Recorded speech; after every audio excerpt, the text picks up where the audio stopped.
Sharing this so that other people can see that the process is never linear. As much as we want it to be, it's not going to be. And I know it's easier said than done. You see on social media all the time. You see on Instagram people sharing pictures of like what the process actually looks like, what people think it looks like, what it actually looks like. But the expectation is that we expect it to be linear and smooth, and it's not.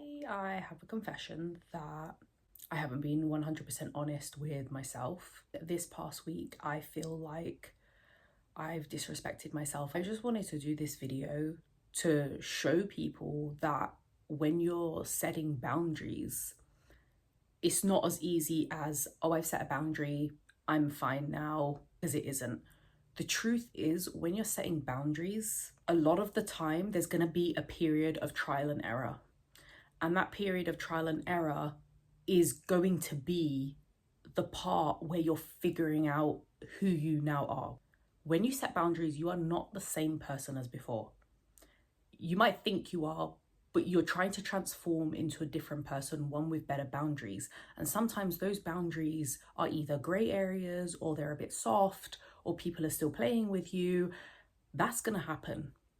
And that happened to me this week.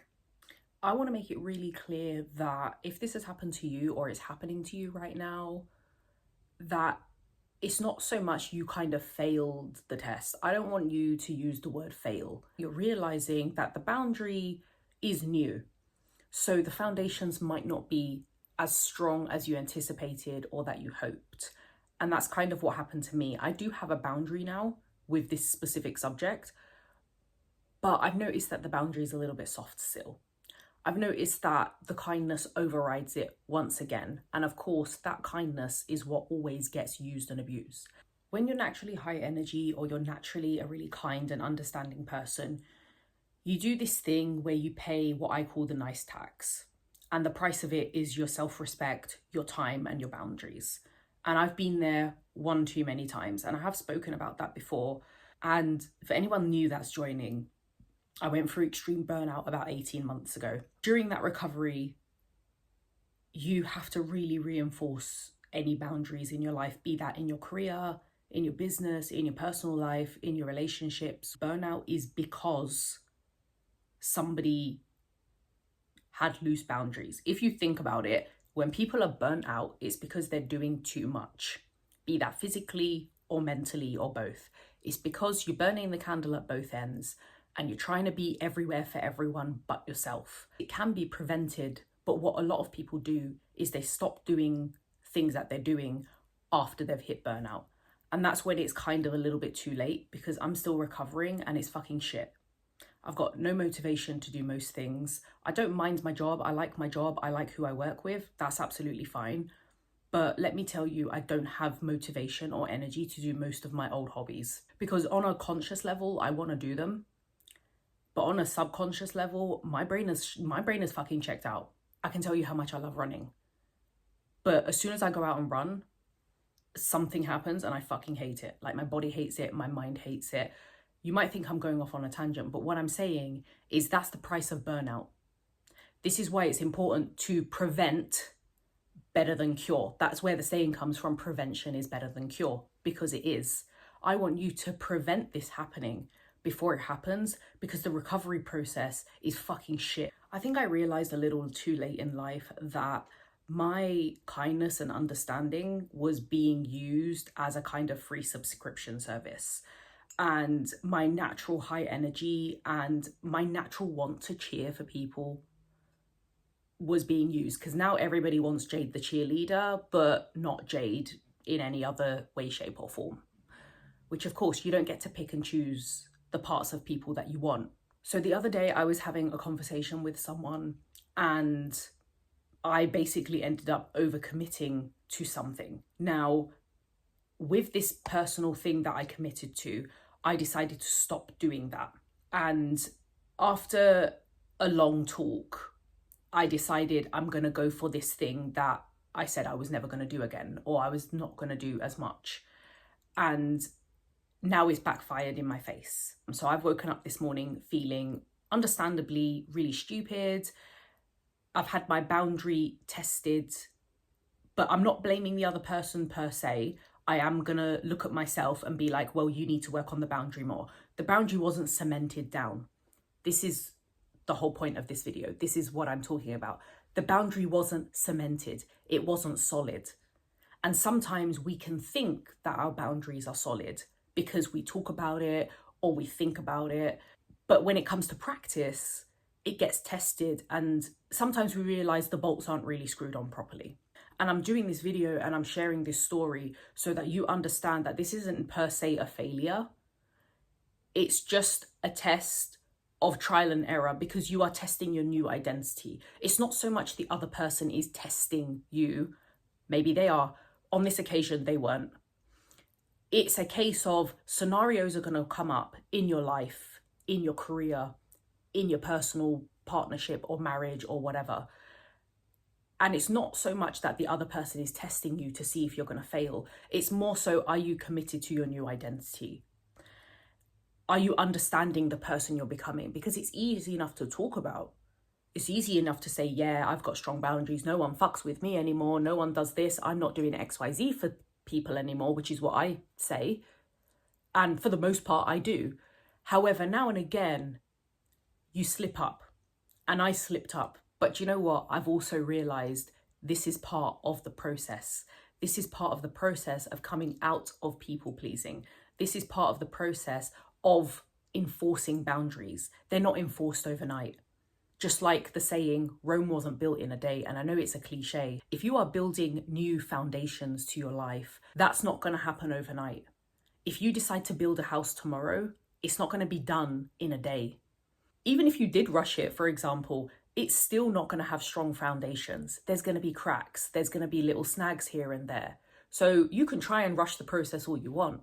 You might not necessarily end up with the end product that you want, which is a solid house, which the roof doesn't come off when there's a bit of wind.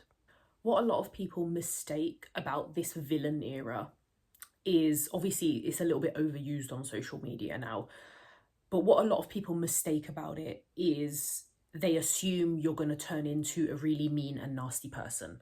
Now, for anyone in your life who's only ever benefited from your loose boundaries, they've only ever benefited from your people pleasing, then yeah, you are going to be mean to them. But that doesn't mean that you're an evil person. Nobody just turns evil overnight, I don't personally believe.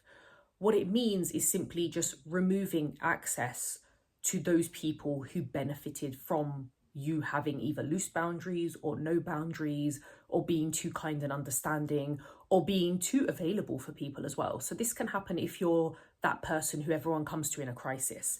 You're that person who's always ready to pick up the phone for a friend or a family member. You're always on the other side of the text message. But when you text somebody asking for help or advice, they're suddenly nowhere to be seen, or they leave you on red for weeks on end. When you remove that access, but you've been a people pleaser for 20, 30 plus years, you are going to look like a villain. The villain era is not about turning into a bully. It's not about yelling, shouting, screaming. It's simply about removing the access that those people abused when they were in your life. It's simply about reinforcing boundaries, but also going back and testing the strength of those boundaries. It's a bit like going to the gym. You don't just go once and have strength or lose weight. You go consistently. You keep going and you keep testing. Every time you go, you lift a different weight. You're like, right, I'm going to go a little bit heavier now because I'm getting stronger. That's what you do. You keep checking in with said boundaries. You don't just enforce them overnight and go, right, I'm done. I've got my boundaries down. No one's going to fuck with me again, because that is just life. Life will fuck with you. We're all getting fucked by life, regardless of who you are, what age you are, where you live, what you do for a living. If anyone rolls their eyes at you or calls you a villain or calls you mean just because you've started to reinforce boundaries and stop being a people pleaser, then understand this isn't about being a mean person. It's not about transforming into a bully overnight. If you are not a bully by nature, you're not going to suddenly become one. And if they do become 100% mean from being a people pleaser, then they have royally fucking had enough. And it's been a very long time coming. Earlier on in the video, I did say that in my personal experience of this recently, it wasn't the other person testing me per se. However, you are going to have some people who will simply just test your boundaries because it's fucking entertaining for some people. There are some people out here, in fact, there are a lot of people out here with absolutely no fucking conscience whatsoever. They have zero fucking empathy and they truly do not fucking care about other people. But they want someone like you in their lives because they understand that you're kind. They understand that you are incredibly understanding, that you make excuses for people, or you are able to put yourself in that person's shoes. And because they're incapable of doing that, they want someone like you in their corner. They want someone like you in their friend circle because they can get away with all the shit that they do to everybody else all the time. Because unfortunately, this planet is full of fucking idiots. Another thing that's going to help you in this process, listing things that you are no longer available for. So for example, I'm no longer available for responding to messages immediately. I'm no longer available for late night phone calls when such and such person is having a crisis and I'm suddenly their fucking therapist. You are no longer everybody's safety net, especially when they're not a safety net for you when you need it. So one thing I've reinforced was the text messaging. I'm very good with text messaging. If somebody texts me and they ask for a question or a favor, I'm pretty much at the end of it and I'm pretty responsive. But I haven't always had that reciprocated by friends. This actually happened to me the other day. It was so weird. I got a text message from someone who I hadn't spoken to for months. And the reason I hadn't spoken to this person is because they had asked me for a favor and for me to send them something. And I sent it to them and they didn't read the fucking message for months. Like, it was 2 grey ticks for months. And this person texted me a very long paragraph asking for a specific favor. And you know what I did? I left them on read. And that was initially really difficult for me, especially as someone, I don't like leaving people hanging because I don't like being left hanging. But do you know what? It actually felt so fucking good afterwards. I don't have time for people who only have time for me in a fucking crisis. It's not happening anymore. I'm sharing this so that other people can see that the process is never linear. As much as we want it to be, it's not going to be. And I know it's easier said than done. You see on social media all the time. You see on Instagram people sharing pictures of like what the process actually looks like, what people think it looks like, what it actually looks like. But the expectation is that we expect it to be linear and smooth, and it's not. You're going to slip up.